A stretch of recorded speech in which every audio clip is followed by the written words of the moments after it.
Thumbnail এবং title দেখে হয়তো আপনারা অবাক হবেন, আসলে এটাই সত্যি। প্রিয় দর্শক, আপনারা দেখুন। আসলে প্রথমে আপনাদেরকে দেখিয়ে নিই। দেখেন, এটা হচ্ছে আপনার বিএনপিদের, অর্থাৎ বিএনপির পক্ষে একটা প্রতিবাদ আন্দোলনের বক্তব্য দিচ্ছেন। দেখুন, আপনারা আগে দেখে নিন যে এখানে কতজন লোক উপস্থিত আছে।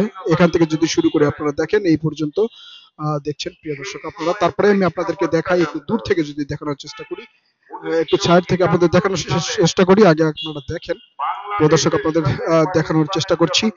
দেখেন, এটা হচ্ছে সামনের সাইড। সামনের সাইডে দেখানোর চেষ্টা করছি। এখানে সবগুলো মিডিয়া, আপনার সবগুলো মিডিয়া দেখছেন। এটা হচ্ছে ইউটিউবার এবং ফেসবুক যারা ব্যবহার করেন তারা। সামনের এই সাইডটা আমি আপনাদেরকে পিছনের সাইডটা দেখানো শুরু করি, আবার এই সাইডটা আপনাদেরকে দেখাই। এই পর্যন্ত আপনারা নিজেই গুনে দেখতে পারেন বিষয়টা। গুনে দেখেন। তারপরে আমি আপনাদেরকে বলছি, পিছন সাইড থেকে বা দূর থেকে যদি দেখাই, এটা কিন্তু একটা হচ্ছে বিএনপির আন্দোলন বা প্রতিবাদ বললে আপনি ভুল করবেন না। কারণ এখানের যে প্রধান অতিথি তিনি হচ্ছেন জয়নুল আবেদিন ফারুক, সাবেক চিফ হুইপ, উপদেষ্টা, চেয়ারপারসন বিএনপি। অবশ্যই বুঝতে পারছেন যে এটা বিএনপির একটা প্রোগ্রাম বললেই আপনারা অবশ্য ভুল করবেন না। এখানে দেখেন কয়েকজন রিক্সা চালক ভাই এখানে দাঁড়িয়ে আছে। আর এই যে পিছন থেকে আপনারা যেটা দেখছেন সেটা হচ্ছে এখানকার সব ক্যামেরাম্যান, ইউটিউবার এবং ফেসবুকার। যারা হচ্ছে ফেসবুক চালায়, ইউটিউব চালায়, তারা এগুলো। আর সামনে যদি আপনাদেরকে দেখানোর চেষ্টা করি, হয়তো ক্যামেরায় আপনারা একটু বেশি লোকজন দেখবেন না, আসলে বাস্তবে যদি আপনি দেখেন এটা কিন্তু বেশি লোকজন নয়। আমি আপনাদেরকে যদি সংখ্যাটা উল্লেখ করে বলি, হয়তো সর্বোচ্চ যদি হয় 10 থেকে 12 জন এখানে নেতাকর্মীরা উপস্থিত। তাহলে প্রিয় দর্শক, আপনাদের কাছে একটা প্রশ্ন, এর মানে কি আসলে বিএনপির জনপ্রিয়তা কমে গেছে বলে আপনি মনে করেন কিনা? আপনার মতামত অবশ্যই জানাবেন। আর একটা বিষয় আমি আপনাদেরকে আবারও বলছি, সেটা হচ্ছে এরকম ভাবে অনেক প্রতিবাদ মিছিল কিন্তু আমরা এই প্রেস ক্লাবে দেখেছি। সেখানে লোকজনের সংখ্যা খুব কম, অর্থাৎ মিডিয়া যদি থাকে 100 জন, আর প্রতিবাদ মিছিলে বা আন্দোলনে উপস্থিত থাকে 10 জন। এখন আপনারা এটা বলতে পারেন যে মিডিয়া দিয়েই হচ্ছে এসব প্রতিবাদ মিছিল বা আন্দোলন করা হচ্ছে। ঠিক আছে, আপনার এখানে বিএনপির একজন গুরুত্বপূর্ণ ব্যক্তি কিন্তু প্রধান অতিথি, তিনি কিন্তু এখানে বসে আছেন। বসে থাকার পরেও নেতাকর্মীরা কই? বিএনপির আসলে নেতাকর্মীরা কই?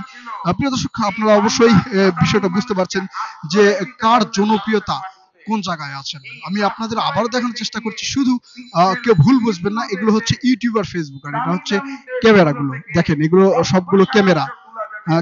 তার মানে কি, এর পিছনে দাঁড়িয়ে আছে হচ্ছে ফেসবুকার, ইউটিউবার, আর সামনে ক্যামেরা। আর যারা প্রতিবাদ আন্দোলন করছেন তারা কিন্তু এই কয়েকজন আপনারা দেখেন। এর মধ্যেও কিন্তু সবগুলো নেতাকর্মী নয়, এটা কিন্তু সবাই নেতাকর্মী নয়। আবার আমি আপনাদেরকে দেখাই যে নাগরিক সমাবেশে এটা হচ্ছে বিএনপির আয়োজিত একটা অনুষ্ঠান বা প্রতিবাদ মিছিল আপনি বলতে পারেন।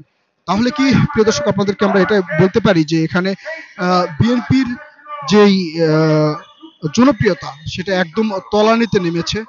এখানে যাকে বক্তব্য দিতে দেখছেন আপনারা, ওনার কথা বলা হয়েছে যে উনি 24 যেই 5 আগস্ট যে গণ আন্দোলন হয়েছিল, সেই গণ আন্দোলনের একজন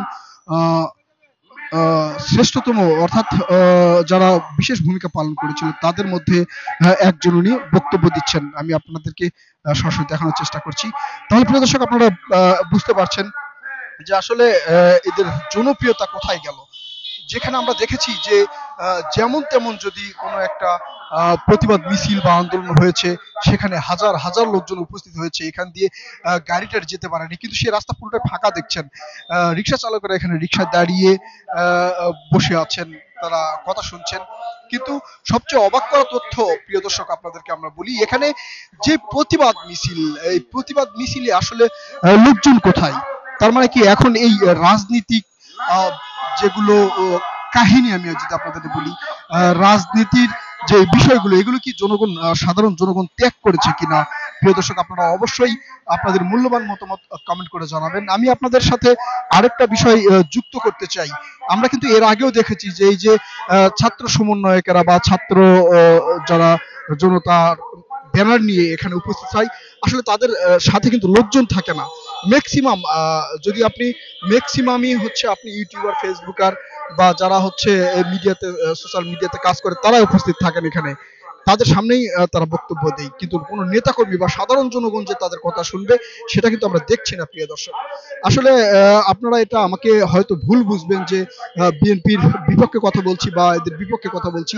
জি না, আমি আপনাদেরকে সরাসরি প্রমাণ দিচ্ছি, কোনো এডিট নয়, একবারে এডিট ছাড়া, কোনো এডিট ছাড়া আপনারা দেখছেন যে এখানে কয়জন লোক আছে প্রিয় দর্শক। আমি আপনাদেরকে দেখাই যে এটা কিন্তু ব্যানারটা যদি আপনারা ভালো করে দেখেন, এই ব্যানার হচ্ছে নাগরিক সমাবেশ, দেশ বাঁচাও মানুষ বাঁচাও। এই ব্যানারে তারা এখানে একটা আন্দোলন করছে।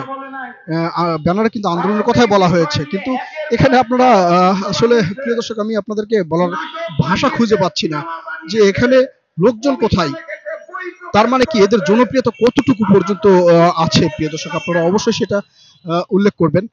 আপনারা বুঝে নেবেন যে আসলে এটা এই অবস্থা হওয়ার কারণ কি। কোনো পক্ষপাতিত্ব নয়, একেবারে যদি আপনি নিরপেক্ষভাবে দেখেন, নিরপেক্ষভাবে আমি আপনাদেরকে পুরোটা দেখানোর চেষ্টা করছি। এখানে আসলে আবারও বলছি যে দেখেন যে ক্যামেরাগুলো দেখছেন, এই যে বড় বড় ক্যামেরা বা ছোট ছোট ক্যামেরা দেখছেন, এটা কিন্তু বড় কোনো মিডিয়াও নয়, এগুলো কিন্তু আসলে এই যে ইউটিউবার ফেসবুকার যারা আছে তারাই কিন্তু এখানে উপস্থিত আছে। আসলে প্রিয় দর্শক আপনারা অবশ্যই আপনাদের সামান্য জ্ঞান নিয়ে, আমার মতো যাদের সামান্য জ্ঞান আছে তারাই বুঝতে পারবেন যে আসলে এদের জনপ্রিয়তা কোথায়। আসলে কি সাধারণ জনগণ এদেরকে ত্যাগ করেছে কিনা, যে এই যে বিভিন্ন ধরনের আন্দোলন নিয়ে, সমাবেশ নিয়ে, দাবি নিয়ে যারা রাস্তায় নামছেন, সাধারণ জনগণ কি তাদেরকে ত্যাগ করেছে কিনা, প্রিয় দর্শক আপনারা অবশ্যই এটা আপনাদের মূল্যবান মতামত অবশ্যই কমেন্ট করে জানাবেন। আর আমাদের চ্যানেলটি ভালো লাগলে অবশ্যই সাবস্ক্রাইব করবেন, পাশে থাকবেন প্রিয় দর্শক। আমি আপনাদেরকে সাধারণ জনগণের যে মতামত, এই মতামতগুলো জানানোর চেষ্টা করব। অবশ্যই আপনারা আমাদের সাথে থাকবেন, সহযোগিতা করবেন, চ্যানেলটি সাবস্ক্রাইব করবেন। ধন্যবাদ।